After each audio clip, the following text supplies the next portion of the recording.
আসসালামু আলাইকুম।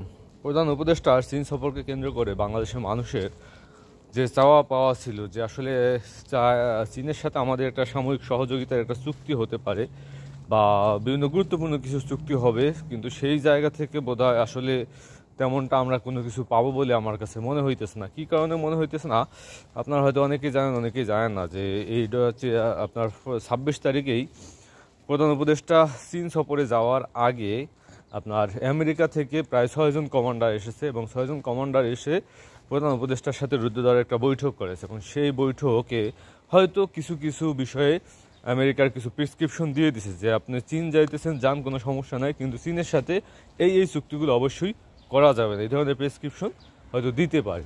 এবং আরও যে গুরুত্বপূর্ণ বিষয়গুলো থাকতে পারে, এর আগে আপনারা জানেন যে সাবেক প্রধানমন্ত্রী শেখ হাসিনা তিনি কিন্তু বলেছিলেন যে আমি যদি আমি যদি আমেরিকাকে আপনার সেন্ট মার্টিন দিয়ে দেই তাইলে আমি খুব সুন্দরভাবে ক্ষমতায় থাকতে পারি, আমার কোনো সমস্যা হবে না। সেন্ট মার্টিনে তার কথা যদি সত্যি হয়ে থাকে, সেন্ট মার্টিনের প্রতি আমেরিকার যে একটা আপনার আছে, ইন্টারেস্ট আছে, এটা কিন্তু অবশ্যই মেনে নিতে হবে। এবং আপনার ডোনাল্ড ট্রাম্প যেহেতু ক্ষমতায় আছে, তিনি হয়তো এখানে এখন তিনি এই যে আপনার এই এলাকাটায় আর কি তার যে ভারত মহাসাগরের ভিতরে তার যে প্রভাব বিস্তার করার একটা চেষ্টা তিনি চালাইবেন, কারণ তার প্রধান টার্গেট হইল আপনার এই যে চীনকে কীভাবে আটকে দেওয়া যায়। তো সেই জায়গায় চীনের প্রতি বিভিন্ন রকমের পদক্ষেপ কিন্তু তিনি ইতিমধ্যে নিয়েছেন। প্রায় 70টা কোম্পানির উপর নিষেধাজ্ঞা দিয়েছেন। টিকটককে তো বন্ধই করে দিয়েছিলেন, পরবর্তীতে বললেন যে টিকটক যদি আপনার চালু রাখতে হয় আমেরিকায়, তাহলে আমেরিকান কোনো নাগরিক বা কোনো ব্যবসায়ীর কাছে আপনার এই টিকটক বিক্রি করে দিতে হবে, মানে আমেরিকান অংশটা, তাহলে আমেরিকায় চলবে, নয়তো বন্ধ হয়ে যাবে। তাকে 1 মাস সময় দিয়েছে। তো এই ধরনের বিভিন্ন রকমের পদক্ষেপ কিন্তু আমরা দেখতে পাই, যেগুলো খুবই সিগনিফিকেন্ট।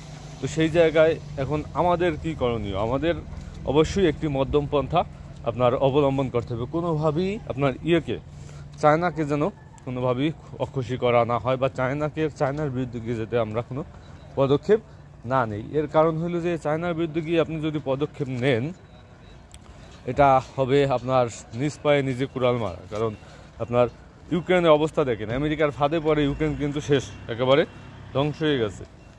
তো আমেরিকার ফাঁদে পা দেওয়া যাবে না, আমাদের মধ্যমপন্থা অবস্থান করে এগুতে হবে এবং সে জায়গায় অবশ্যই আমাদের চায়নার সাথে ভালো সম্পর্ক রাখবে। রোহিঙ্গা ইস্যুতে চায়না ব্যতীত কোনো সমাধান নেই। আমেরিকা কোনো দিন এসে আপনার রোহিঙ্গা সমস্যার সমাধান করবে না। তারা আরও বরঞ্চ রোহিঙ্গা আরাকানকে কেন্দ্র করে তারা বলবে কি, এই জায়গায় আইসা তারা ঘাঁটি গাড়ার চেষ্টা করবে, বলবে সেন্ট মার্টিনের একটা অংশ আমাদেরকে ঘাঁটি গাড়ার জন্য দাও। তারপর কি করবো আমরা সেখানে বাহিনী টাহিনী পাঠাইয়া আরাকানে অস্থিতিশীল পরিবেশ, সেখানে একটা শান্তি প্রতিষ্ঠা করতে হইবে। এরা আসলে শান্তি প্রতিষ্ঠা কোনো কিছুই করবে না।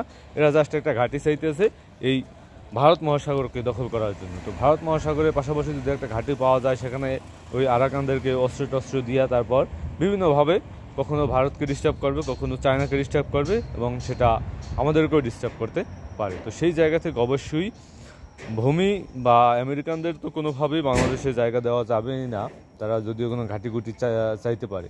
কারণ আপনি তাদেরকে ঘাঁটির জায়গা দিলে মনে করেন চীন ডাইরেক্ট আমাদের বিপরীতে চলে যাবে, এমনকি ভারতের বিপরীতে চলে যাবে। এই ভারত মহাসাগরে আমেরিকা আসুক, এটা আপনার চীনও চায় না, ভারতও চায় না। এখানে ভারত এবং চীনের স্বার্থ কিন্তু এক।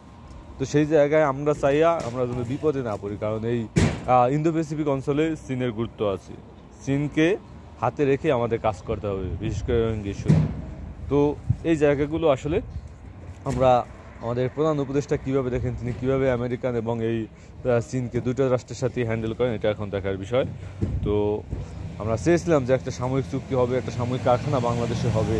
সেটা কি আসলে আমাদের স্বপ্নই থেকে যাবে নাকি আদৌ বাস্তবতায় রূপ নেবে, সেটা এখন হয়তো প্রধান উপদেষ্টা চীন ভিজিট করার পর আসলে হয়তো আমরা জানতে পারবো যে কোন কোন বিষয়ে চুক্তি হয়েছে। আসসালামু আলাইকুম।